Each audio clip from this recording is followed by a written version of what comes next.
উত্তম কুমার ব্রাহ্মণ হয়েও মহালয়ায় কিন্তু জায়গা পাননি, কিন্তু এক পার্ট টাইম কাস্ট ছেলে হয়ে বীরেন্দ্রকৃষ্ণ ভদ্র মানুষের মনে চিরস্থায়ী হয়ে থেকে গেলেন। কিভাবে, কি এমন জাদু ছিল তার কণ্ঠে? জাদুই বটে। মহালয়া মানেই বাঙালির মনে যে প্রথম নামটা আসে, তিনি বীরেন্দ্রকৃষ্ণ ভদ্র। তার মহিষাসুর মর্দিনী না শুনে বাঙালির দুর্গাপূজা কিন্তু শুরুই হয় না। অথচ মজার বিষয় হলো, এই কালজয়ী কণ্ঠের মানুষটি জীবনের শেষ প্রান্তে পাননি সরকারি কোনো স্বীকৃতি, পাননি পেনশন, এমনকি দীর্ঘদিন আকাশবাণীতে কাজ করেও তার চাকরি ছিল শুধুই পার্ট টাইম।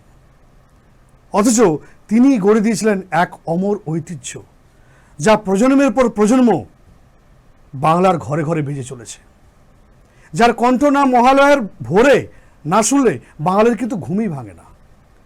তিনি যেন মাকে মরতে আসার আহ্বান জানান। 1931 সালে প্রথমবার আকাশবাণীতে প্রচারিত হয় মহিষাসুর মর্দিনী, যেখানে বীরেন্দ্রকৃষ্ণের আবৃত্তি, পূর্ণচন্দ্র বন্দরূপার সঙ্গীত পরিচালনা এবং পঙ্কজ কুমার মল্লিকের সঙ্গীতের মেলবন্ধন তৈরি করেছিল এক চিরন্তন ধ্বনিশ্রুতি।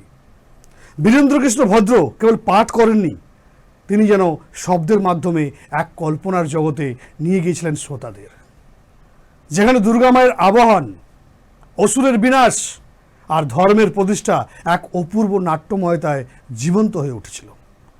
1976 সালে আকাশবাণী চেয়েছিল পরিবর্তন। সেই বছর তারা উত্তম কুমারকে দিয়ে করালেন নতুন মহালয়া। উত্তম ছিলেন তখন বাংলার মহানায়ক, ব্রাহ্মণ, জনপ্রিয়তার শিখরে। তবু বাঙালি তাকে মেনে নিল না, কারণ মহালয়া মানেই বীরেন্দ্রকৃষ্ণ ভদ্র, এক কণ্ঠ, এক আবেগ, এক বিশ্বাস। সেই বছর এতটাই প্রতিক্রিয়া হয় যে আকাশবাণী বাধ্য হয় পরের বছর থেকে আবার বীরেন্দ্রকৃষ্ণের রেকর্ডিং চালাতে। এটাই তার শক্তি। এরপর এটাই হয়ে দাঁড়ায় প্রথা, যাকে সরকার খেয়াল করেননি, যার জীবন কেটেছে নিঃসঙ্গভাবে, যার নেই কোনো স্মৃতিফলক, পদ্মশ্রী বা ভারতরত্ন।